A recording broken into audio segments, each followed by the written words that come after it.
So you've taken the listing, and now all of a sudden, for whatever reason, you're not receiving offers, and you're in a position where days are starting to fly by, and you're starting to hear that tick, tick, tick, and you're just going, oh my gosh, what am I going to do? I need to have a powerful conversation with my seller so we can adjust the price to put it in a better position to get it sold. So I've been there. I'm going to teach you the exact strategy that I've used to sell over $1 billion of real estate in this video, and it's going to be awesome. So let's jump in.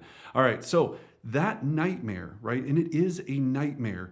It can be so scary and we get into this panic mode. But don't worry, as we go through this very simple 3-step process, it's going to put you in a position to have those confident and extremely valuable conversations with your seller so that they still love you and they just don't think that you're going, hey, you just want to drop the price on my biggest asset and you don't care. You're just trying to get your commission. You don't care about my net and any of this. No, we're going to come from a consultant standpoint. I'm going to teach you the technique that I've used to have hundreds, if not thousands, of price adjustments in my entire career. So make sure as you do this, smash that subscribe button. We're putting out the latest hot videos every week to help you become a listing beast. I want to make sure you're always receiving all that information. Hit the notification bell so it gets sent right to your email. And again, the reason you're listening to me, I've done this. I've been there. I've sold over $1 billion of residential listings. I love and have a passion. Listings changed my life. I started out with $98, and last year alone, my real estate team and myself sold over $6 million in gross commission income. So I kind of literally have lived this and continue to live it, and I want to share the things that I've learned with you so you don't have to struggle. So first of all, we got to jump into step one. We need to set the expectation early. So when we're setting that expectation, we're laying the groundwork to make sure that as this happens, we have given permission to have pricing conversations. Now I'm going to teach you, if you're already past that and going, look, I didn't do this right on the front side, I'm going to teach you exactly how to set it up. And then also, if that's already elapsed, exactly what to say and how to say it. But when we set the expectation early and we set it at the listing appointment, and you use this technique, especially before it's active, we're going to be able to test data and test the response from the market. And then we're going to be able to have very specific conversations with the seller so that we can position this. And I'm going to show you exactly the calendar on how this works so that we get to by Monday, we have offers, right? And then if not, what to do from there. So here's what the calendar looks like. Now, this is just an example calendar. So you're seeing there on Friday where it says coming soon posted. Now, I know in every market you can't do a coming soon. I completely understand all the rules. So you can adapt this. And I've helped everyone in Canada. I've helped people sell houses all over the world. You can adapt this method, but I want you to start thinking about, as you're explaining to the seller, not putting a price adjustment or reduction into your agreement. That's telling the seller that, and I know some of you have done this, that, yeah, we're willing to start high, but if it doesn't sell, you need to drop it. That's basically telling them you're not going to be able to do your job well. So you're doing preset price reductions inside the listing agreement. We don't need to do that. Think about how that makes the seller feel, right? That's what this is about, is building trust, having repeat and referral business. So instead, we want to have a strategy. And when we explain to them our strategy and go, look, as we go moving forward, Susie or John or whoever, what we want to do first is we're going to have several points where you see those thermometers where we are going to be able to have conversations about price, and we're going to be able to say this exact verbiage, right? So John, would it be fair? I know that, all the market data is telling us that we should be at 500,000, but you want to list it at 525, and I completely respect that. It's your home. And as we move forward with this, would it be fair, use that verbiage, would it be fair that as we start to put this onto the market, Zillow coming soon, 18 million websites and everything that we do, that's another video that explains exactly how to set up the listing. Would it be fair that if by Tuesday we don't have anyone that's wanting to schedule a showing or a lot of data and activity telling us that people are very excited about the listing, I'm getting showings set, I'm having people call me to get them to our VIP showing window, and we're just seeing saves on Zillow, right? We can use data to verify this. Would it be fair if we revisit the pricing strategy before we take it active in the MLS? Now, when they say fair, when you say things like that, people are naturally inclined to want to be fair. So that verbiage becomes very powerful. Instead, hey, look, if we're not getting the activity we want, John, would it be, I want to go ahead and just make sure that we can reduce that price and drop that price by Tuesday, right? That's my recommendation. I suggest that we do that. Remember, you're not trying to suggest, you're not trying to tell them you think. You're just saying, would it be fair if we revisited the strategy? And that's that key word. I always want to revisit the strategy. So now we have, as you see on Wednesday, active in the MLS. Now we have a few more days before we do our public launch. Now in our system, our listing bee system, we teach all this. We're not going to launch the listing to the public, meaning that it's open to everybody until Sunday. This gives us a second pricing conversation moment if the data is telling us that the pricing isn't where it needs to be, to have a frenzy of activity, to drive prices up, to net the seller the most money so that they love you. So would it be fair if by Friday we've already made, again, if they go, no, I don't want to adjust anything on Tuesday, would it be fair then by Friday, if we're still not quite there, that we revisit the strategy and we have another conversation about this? So now you've got more time. So a lot of this has to be set up, especially in the beginning, but I'm going to teach you in the next steps. Again, if you're already well past that and you're going, I'm 3 weeks in or 1 weekend, or I'm past all this, I want to make sure you know how to do it the right way so this never happens to you again. But we got to make sure that we have these conversations up front. So would it be fair? Then we're going to, on Saturday, we're going to have our VIP showing window.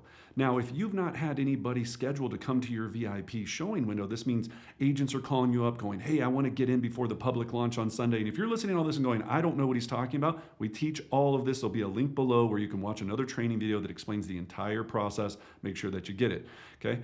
Now, if they're not in, by Saturday, we're not having people scheduled to come to our VIP showing window, then we need to revisit the pricing again. Seller goes, oh yeah, I get it, I don't know. So I'm having literally 2 to 3 pricing conversations before we even release it to the public to be open to everyone to show the home. Then let's just say that unfortunately still no offers by Sunday. I'm always communicating with my sellers. So Susie, I would love to have a conversation about the strategy on Monday at 1 o'clock. Monday morning, I'm gonna teach you here how to engage the data, to provide them all the data, and we're gonna use a simple conversation tool, a simple sales script to talk through that, to frame it, to make sure that we're in a good position. So this calendar is gold when you really get it, but some of you, I know right now, you got that little devil on your shoulder going, what the heck, I don't think that'll work, and I'm not gonna do that. Remember, there's no better time than that first launch weekend to get a home sold. There's no better time. I don't care if your days on market is 100 and 400 days is the average days on market. And I hear all the time these limited beliefs about, well, it's $1 million listing, $5 million listing, da-da-da-da-da. If the price is right, it's going to sell. Period. End of story. That is the end all. Period. You can't go past that, all right? So you got to make sure you understand that. So here's what we're saying, right? If we don't see strong interest in the first 3 days, day, 2, 65 hours, whatever verbiage you're going to use, would it be fair if we revisit the price? So that's the first conversation. The second thing to make sure that you're putting yourself in a powerful position to make sure that you can get it priced where it needs to be is you have to let the data do the talking for you. We have to engage the data to make sure that the seller understands that it's not what we think or recommend. It is what the market is telling us. So here are some pro tips and some secrets that I've learned along the way. As soon as I even take a listing coming soon, and sometimes even before I even take the listing, I have sellers set up on a search, and please make sure you're writing this down. In your MLS or in your website, preferably your website so you get the SEO, search engine optimization for it, but I have them set up on a search for homes that are larger than their home, priced less than their home in their general area. And that's actually the subject. Homes that are bigger than you, that are priced less than you. That's the subject line in that. And it's set up on auto so they're receiving that either daily, weekly, or in real time as new listings hit the market. See, what we need to do is make sure that the seller understands that they're not the only star, right? They're not the only special little star in their neighborhood, that people are looking at multiple properties and not just their exact neighborhood. So when you're doing this, you want to make sure as you set up the search, you have 3, 5 properties that you can see that even if they're outside their area. So the seller can still go, why are you sending me those? Those aren't even in, Cherry Hills or Ravenna or whatever neighborhood or wherever your neighborhood is. You're going, but Mr. Seller, Susie, John, I want to make sure you understand that we're not the only show in town, and buyers are looking at a variety of properties in this size, category, and area. So we got to make sure that they understand that. They might get a little irritated, but you just need to have confidence in talking them through that conversation of going, let's look at this through the eyes of the buyer. Are we the best overall value to get an offer, or are we number third in the rankings, fifth? I mean, I've seen agents where I've done price analysis on the property. I'm going, you're the ninth most likely to sell based on statistics, location, where everything is at. You, if just like anything, if you don't move down a few more positions, you're going to sit there. And that's it. So our ability to communicate and engage the data is so critical to make sure that the seller understands it's not our recommendation or our thought, it's what the market is telling us. Okay. Then the next thing is, when we're talking about data, is we've got to establish a price adjustment. We have to make sure that we have the feedback from other agents set up so that we can actually give real feedback that really matters. Nothing drives me more insane than when I receive feedback from an agent going, great house, I'm sure it'll sell fast. And then you forward that to your seller. That doesn't make any sense.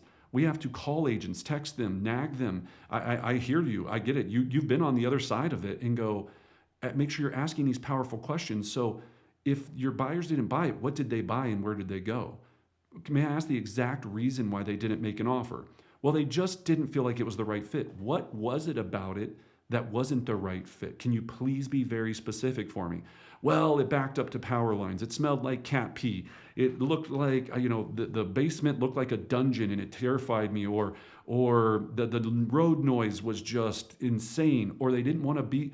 All of that is power for you to help your seller understand what they can control and fix or what they can't control and fix to move forward and get this home sold. So make sure that you are neurotic about feedback and making sure that you frame it and asking the right questions to extract the information you need to help the seller make an educated decision moving forward. Now we're going to get into the script and the exactly what to say when you're going to frame this conversation. So below you can download our script, or all you have to do is drop in the comments script book. Even if you want to put script book, please. So many people put comments. They always put please because people are very nice. You don't have to put please, but I love it.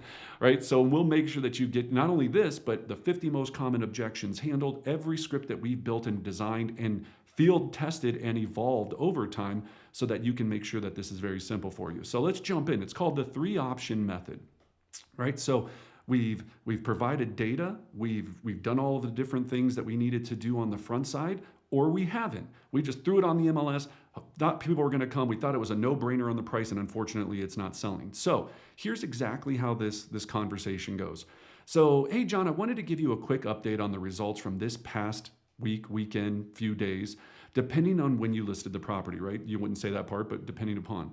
We had a great launch weekend. We had about 13 people through the property. Unfortunately, at this point, no one has decided to make an offer. Now, if there's 0 people, you know that you've got a bigger problem because no one's even coming to see it. Based on all the feedback, we have a few options. Option number 1, we can do nothing and just wait and see if the buyer is going to show up and make an offer on your home, what I call the hope and pray method. Number 2, we can add additional value to your home in the eyes of the buyer. There are several things we could do to try and enhance the overall value for your home. Example, we could remodel the kitchen, add additional landscaping, whatever it is that you might think is a pain point for their home, you could talk about that there. Or 3, we can improve the price of your home so we are a better value in the eyes of the buyer so that they will make an offer on your home. Which option would you like to move forward with this afternoon?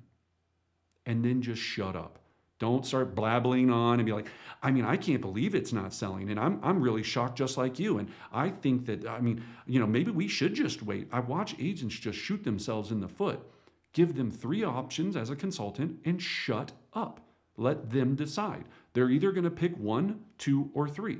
Now, in the strategy of this, option number 1, we know is a terrible option. We know that it causes them to not sell. So we go, here's my concern. So if we just hope and pray that another week goes by and that we find that the right buyer stumbles upon the property Every day we're on the market, Susie, we become what's called a depreciating asset. We become stale, and people start wondering more and more, why haven't we sold? And if we were such a great home, why are we still sitting there? So what that's going to lead to is, if and when we get an offer, lowball offers with terms you don't like, no offers at all, and putting you in a position where, go back to their motivation, you're not in a position to get to where you want to go to have what you want in the time frame do you want. Does that make sense? So it's always not what I think, what I recommend. It's, if they say option one, here's my concern. Then option two, we can add several things to try and enhance the overall value. They go, you know what, then we're just going to take it off the market and completely redo the landscaping in the backyard. Well, we could do that. Here's my concern. If we take it off the market now, the market will know that it came off the market, and that will stigmatize the properties to a certain degree, because people are going to be thinking, what happened? They couldn't get it sold, so they took it off the market. Then we have to invest more money into the property to try to enhance the backyard or do certain things. And even what you do, the buyers might not like it, and they still might not come to see the property. So option number three is we can reposition the price, save the money that you were going to invest in the landscaping, open us up to a larger bracket of buyers, so we can put your property in a position so we know that it will sell, and you can get to Arizona to be closer to your mother, which is what you were doing this all for. So again, what would you like to do, and how would you like to move forward today? Now, if they just keep going, look, I want to do number one, or I want to do number two, don't sit there and like scream at them, browbeat them, and the only thing going to go. Then would it be fair if we revisited the pricing strategy one more time before this weekend? I usually like to revisit that on a Wednesday afternoon or a Thursday morning, because I want to make sure once we do the price adjustment, we can get it into the system so all of the websites populate so we can be ready for that weekend. So remember, you have another check down there. Could we just revisit it? Then when they say yes, which 99% of the time they do, we just go, great, I'm going to get you that amendment over to adjust the pricing. Then you got to create excitement.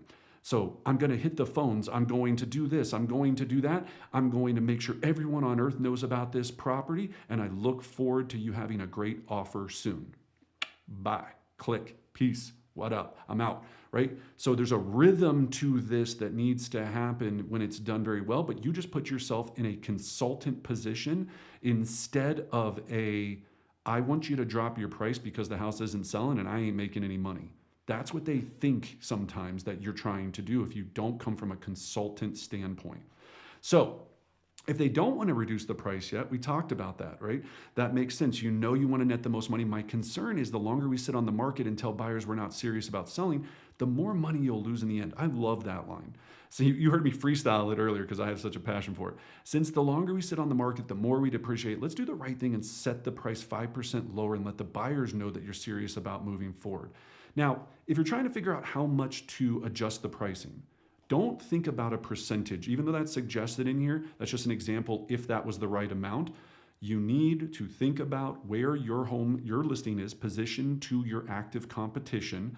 And even if they're all in la-la land, unrealistic land, you need to make sure that you're going, when I make this adjustment, it is going to be a big enough adjustment to create a frenzy of people that want to see it so that we have a lot of social proof to drive the price up and have multiple offers. That's the mindset you should be coming off of.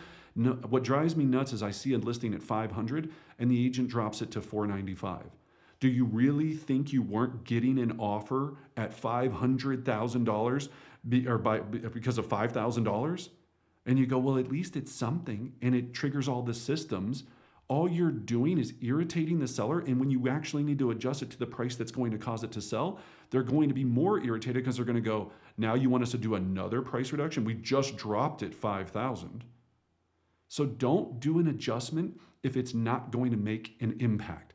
And figure out where your listing is in the story of the market and what consumers are looking at to put yourself in the right position, okay? So that is critical. So a lot in that, but this is why so you mastered this, you're going to have so much more stress relieved from you, especially what I call the Monday scaries, right? We're going to get rid of having those Monday scaries because you're just going to be confident and you're going to detach yourself from the outcome and have powerful conversations with sellers. So remember, set the expectation early, engage the data, leverage the feedback, And of course, do that 3-option method, which also works with inspection objections. It works with pricing strategies on the front side. Once you understand how to master the 3-option method, you're going to be in a great position to be a true real estate consultant. So again, make sure you download that script book. All you got to do is type script book down in the comment box. We'll make sure that you get a copy of that. And then again, if you found value in this, or you know any other agents out there that are struggling to get a pricing conversation put, or a property priced where it needs to be, and are struggling with their pricing conversation, share this with them. Drop me a comment. Let me know after you've utilized this technique, the success you've had with it. And I'm excited to see you have just, again, a lot less stress and a lot more success in getting your listing sold. And I'll see you in the next video.